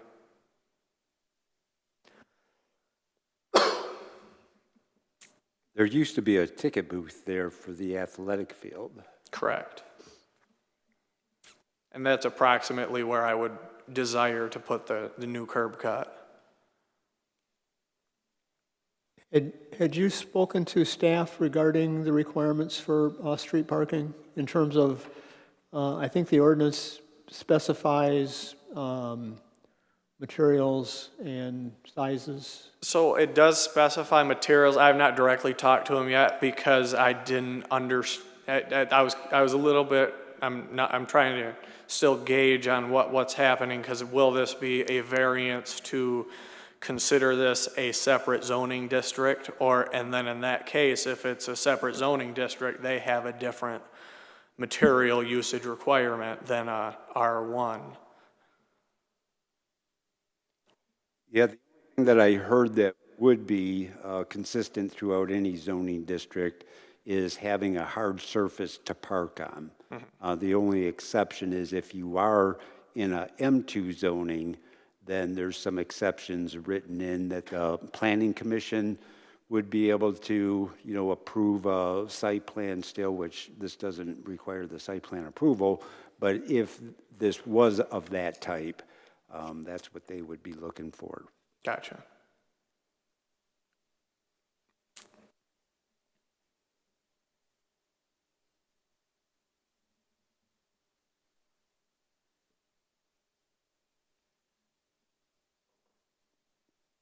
This was approved. It would be an island of something different than everything surrounding this, correct? No, it would still keep the zoning. It would just be the use variance that would be on record. Okay, I guess so it would be the only thing that would be occupied as something different other than what would be in an R1. Except for because this is still considered a vacant institutional building. The church for sure, when it was all one, it was easy to, state that. But then he did have a right to split the property. So that created the 4 parcels to make them saleable. But then you did have this one, which only had that accessory building on it with no principal use now associated with it.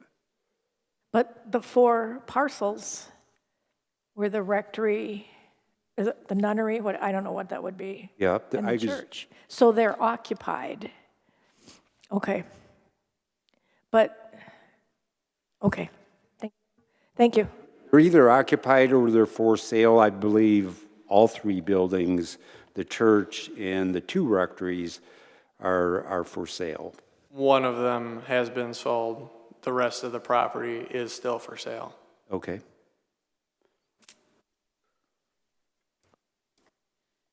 Question to staff.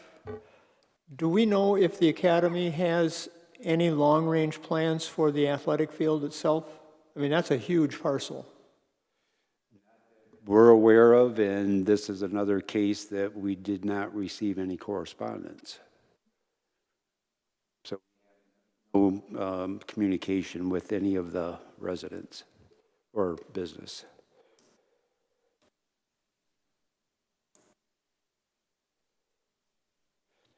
The one thing I can, help you observe on this drawing is that where it does say vacated Richter Street, that is vacated. So because they own both sides of the right-of-way, then they would be entitled to the full half. These other splits, the one for the accessory garage, I'll call it, or accessory structure there, that is still a legal size lot. It's just that it does have that existing storage there, and then the other 3 parcels were able to be split without a need for a variance. But the private drive does only extend to the north, I guess that would be, right up to where that black line is. That's all the public right-of-way.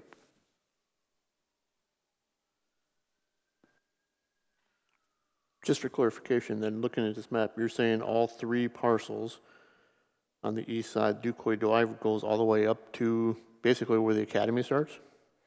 Well, it would be, let's see, if I, That's, maybe I can zoom this up better here to get this and it unfrozen. really doesn't make much of a difference to me in this particular case, but it just, that confuses me a little bit that there's 2 properties back there with private drive that everybody uses as public. Right, it's there. Nobody has closed, there hasn't been any steps to close or barricade that area, so it's kind of, and I forgot what year that was actually vacated. And when you say no residents have spoken on this, how far out, because I forget, how far out is the notification? We do 300-foot notices, so anybody within the 300-foot. And that's property line to property line? That is from the each of the property lines. Okay, because that's really, in that area, that's not that many houses. So there's not a lot of residents in there to actually address, because just for clarification purposes, I'm just outside of that 300 feet if I'm outside of it. Right. And then none of my neighbors have indicated they knew anything about this. Right. Yeah. I have not talked to anybody along Bradley Street, so. Yeah, anybody within 300 feet. So, looking at the aerial view of this property, the people who are directly affected are the people on Smith Street, other than the school being that open field. But in a way, going back to this drawing, the rest of it is all private. That drive is a private drive. They could, tomorrow put a barricade up and completely close it off if they wanted to. And it would just be a dead end at Ducoy, or, near one of those last lots. Wherever it was vacated at, the property owners on either side of it own it. And because this owner was a single owner, they own the entire vacated right-of-way. Now, I'm not able to give an easy answer as to why. I can see if before the split, he owned both sides of the street, but then I guess he chose to have that one lot with that additional leg coming down and taking up all of the right-of-way. And then the same would be for the far right one, or the one to the north. But he didn't own both sides. He only, as you can see, he only owned a piece of that. So I'm not sure why it was split that way or on the vacation. But either way, that's beside the point, because it has been split. It was approved based on the rights to split the property. So it is that single parcel that he owns. So the street that goes by the academy is vacated Yep, right in back of it, in back of in it. back? Yeah. Right, okay, this, because it still shows and is street signed out on State Street. We'll get to you. Okay. Confusing when you're Yeah, at the property. yeah. Yeah, because based on the visual, it's different than the actual surveys.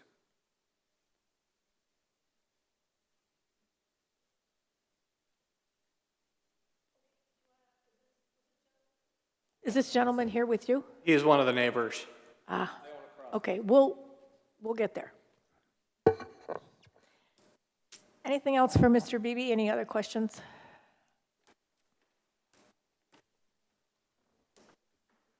Okay, you can have a seat. And if there's someone else who would like to address the request for this variance, come to, sign in, state your name.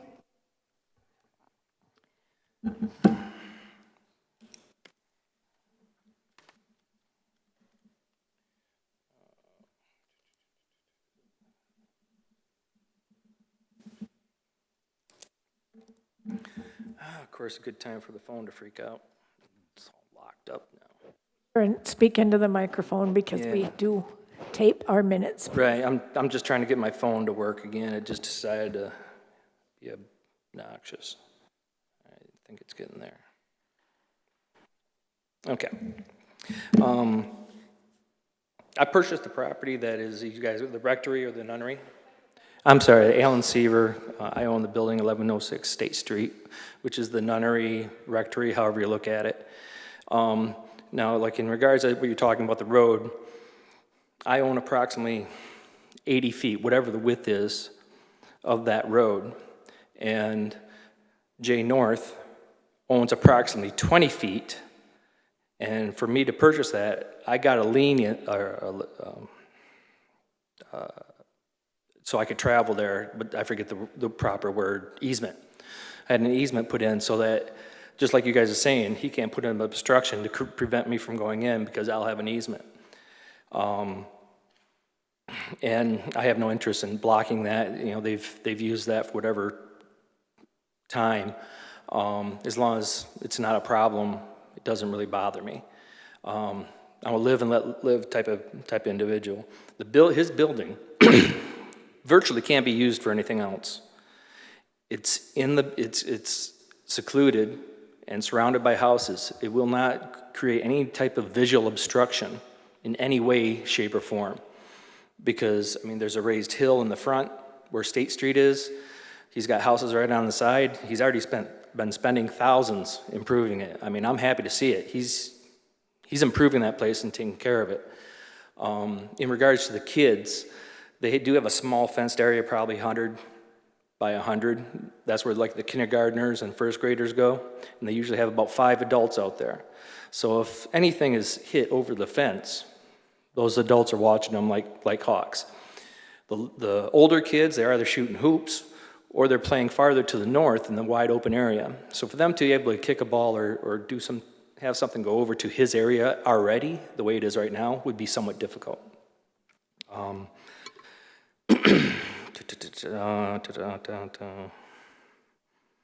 mean, to me, he's improving the place. And it's a local business in Bay City. To me, that's a need.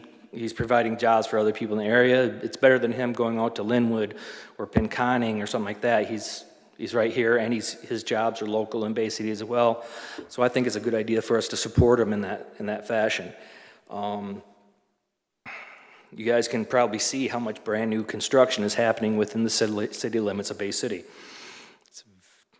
I don't know of any. There may be a few, but there's not any. People aren't coming here to build a brand new house and then they have a nice big garage. So I don't see how that building is going to be utilized in any other fashion. Jay North, he's had several of these properties for sale for quite a long time, and only recently did he get rid of 2 of them, one to me and one to DJ. I don't foresee the church. The church is probably going to be a demo situation. I've walked through that church. As beautiful as it is, it needs about $150,000 to $180,000 worth of work. Oh, and it needs a boiler. Yeah, that should be a couple thousand, right? So that church eventually is going to be demoed. The only question is when, because there's not a lot of people looking for a church of that size. And like I said, brand new boiler for that place, you're easily looking at $60,000, if not more, because it's 40 foot across by 20 foot. I do work in industrial construction, so I'm exposed to a lot of this. But again, I'm very much in favor of giving him leniency, and I already see how he's doing. He's already taken the steps to improve the building, even though there's a chance he can lose here, and all the money he's put up, he may not get back. And so that would be a detriment to the business, his business as well. So I mean, that's my 2 cents. Thank you. Did anyone have any questions for this gentleman? No? Okay.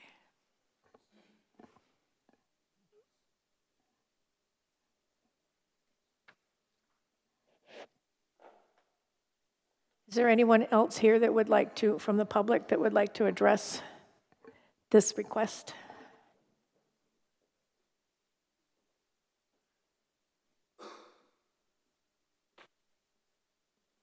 Right, please sign in and then state your name.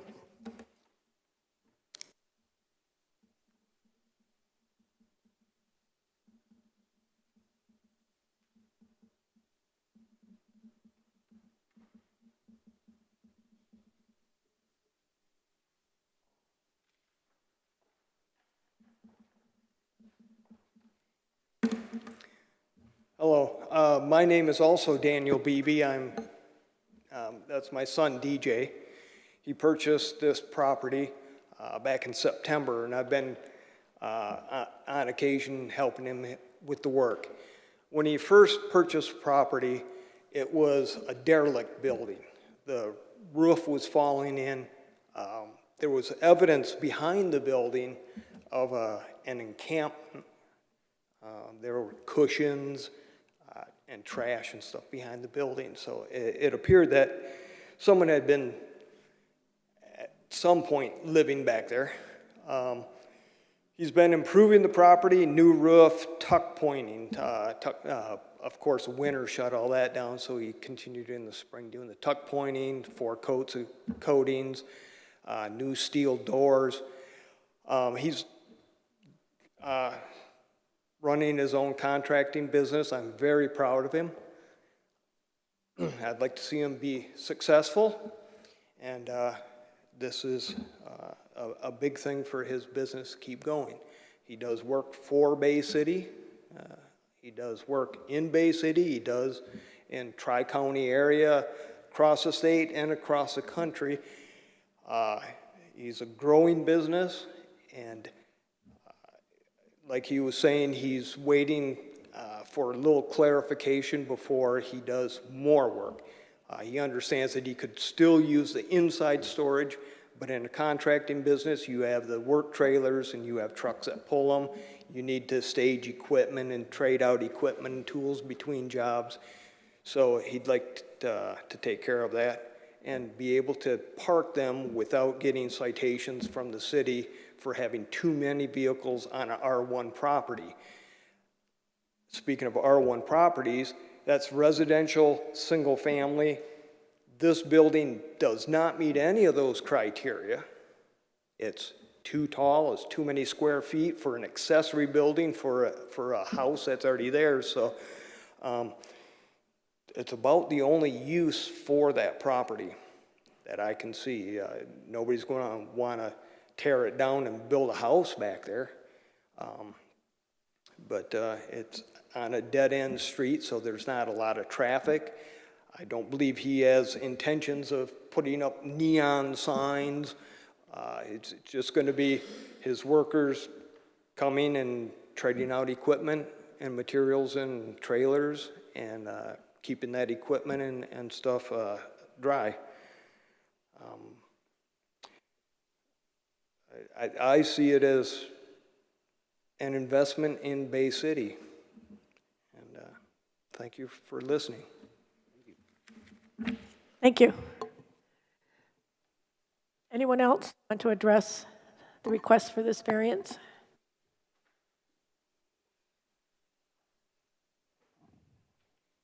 Okay, is there a motion to go into our, Motion to move into discussion? Second. all in favor, say aye. Aye.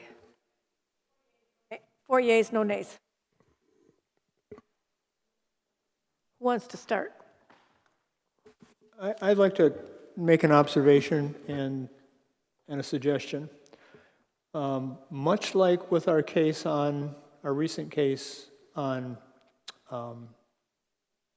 Henry Street, when we first got the case, we had very little information in way of what the property owner was proposing to do with the site. And I think we have the same situation here where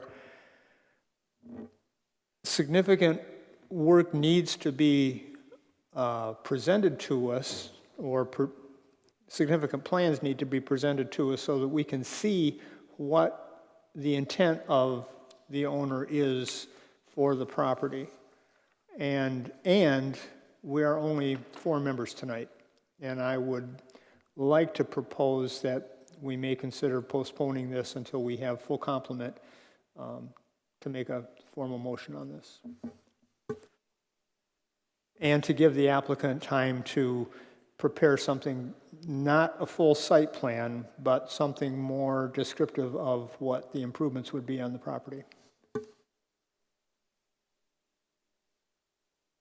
Any discussion on Doug's request?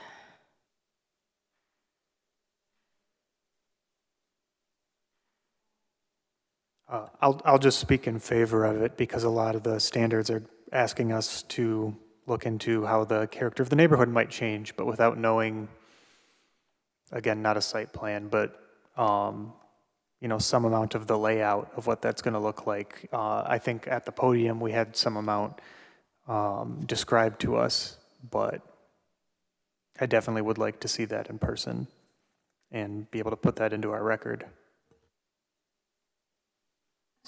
When we vote to do this, I think it's best if we make Mr. Beebe aware of what we'd like to see that would be within the bounds of the ZBA requesting from him. Terry, can we help? Because I want to see fencing. I don't know that I want to see 6-foot fencing. I want to know how high fencing we can request. I know that there's been other commercial locations like this that we have made them increase the height of their fence. We talked about paving. I'd like to, because it's grass now, and if it were in another location, you would be working with them about paving it, I believe, a driveway, and any kind of lighting they do, security lighting, that it not disrupt the neighborhood. I know there's a tree line and a fence to the south side, but though the tree line is static, if someone decides to cut down those trees, then they're not there. So I think that some of these items, if we address them as the DBA, how he could respond to them if we postpone. The other thing I would like to mention, and I did it in the last one in error, and I apologize for that, this is a case that requires all 4 of us to approve the variance that you're requesting. So if one of us says, no, I'm not going to do it because of this standard right here, then we'd not go forward. We'd have to come up with another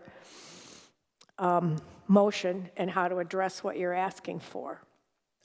So I believe that what Mr. Rise is requesting is probably reasonable as long as the rest of the group agrees with it and with help from Mr. Maltain. I concur. I actually like the project. Living in that area, I see the benefit to having it there. However, I don't think we've been given enough information tonight to actually truly go through all these 4 standards, meet all 4 standards, and approve it tonight. So I would agree with a postponement, simply so we can have access. I don't think we necessarily need a detailed site plan like we had before. One would be nice, but even a well laid out drawing showing it where everything would be and how it would be more beneficial than what we have. I would point out that we need to, under the, help me out here, Terry, the one that says,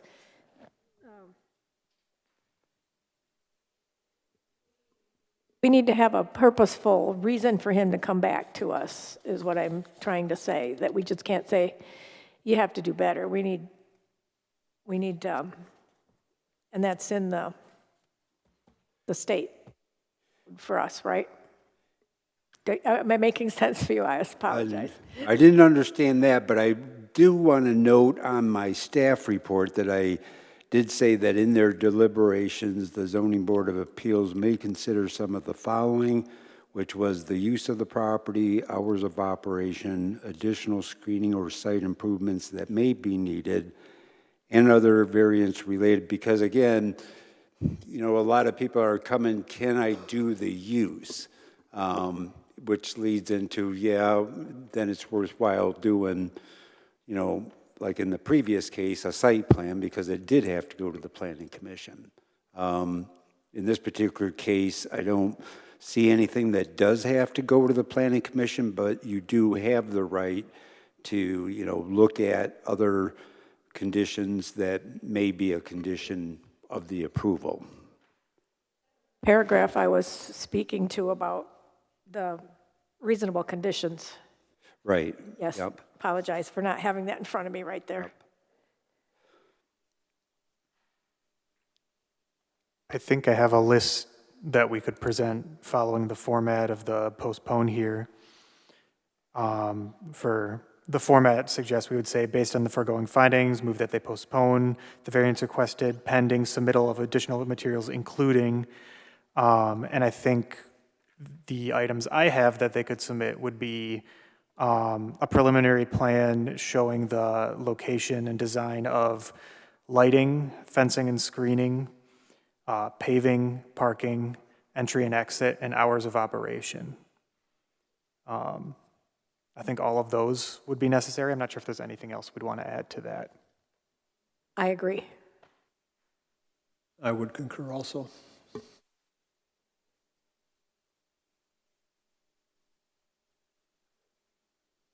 Is there a motion to postpone until additional information is provided by the appellant? I'll make the motion so it's official. And just to read it into the record properly, motion would be, based on the foregoing findings, I move that the ZBA postpone the variance requested by the appellant pending submittal of additional materials, including a preliminary plan for lighting, fencing and screening, paving, parking, entry and exit, and hours of operation until the next regularly scheduled Zoning Board of Appeals meeting. I don't have that date, but next month. Is there a second? I would support. I do have one question. Are we looking for a detailed plan, or can he draw something up, or that's kind of one, I don't want to get him into a spot where he's going out and spending the thousands of dollars on a detailed plan that he doesn't need. Or is that what you're looking for? Or can he write something up and draw it out? I just was trying to help him so he knows what he's looking for. We'll call it a sketch plan. That's what I was thinking with my motion. I agree. Thank you.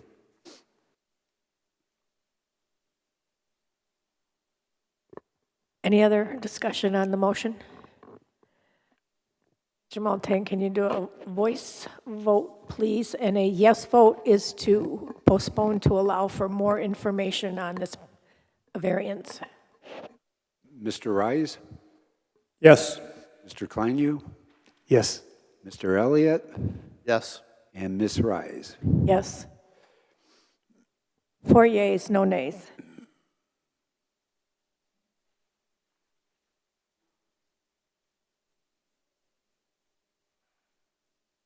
All right. Their business to bring before the, Mr. Elliott. I do have one thing through the chair to Mr. Multain. Do we know if we have anything on the agenda for next month? Mine is possibly this, depending on when it comes in. Reason being, I'm probably not available next month either. Okay. Okay.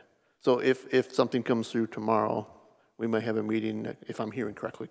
But if we have a meeting next month, or if this actually can come through next month, there is a very strong likelihood I will not be in attendance. Okay. And it's I possible, will be here in July. Oh, no, I'm sorry. The following month, August. no, but it's possible our appellant may not be ready by next month. You'd have to talk to him.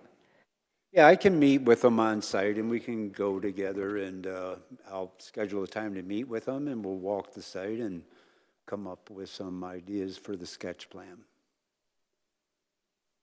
And there's no reason why it can't be on the next meeting. Of course, we don't have no cases though. Well, we might have to just do the decision, yeah. Might have to have that meeting. I think I think it could be ready by next meeting. And in deference to Commissioner Elliott, if we know that you're not going to be here, we can have one of our alternates available, right? Right, yep.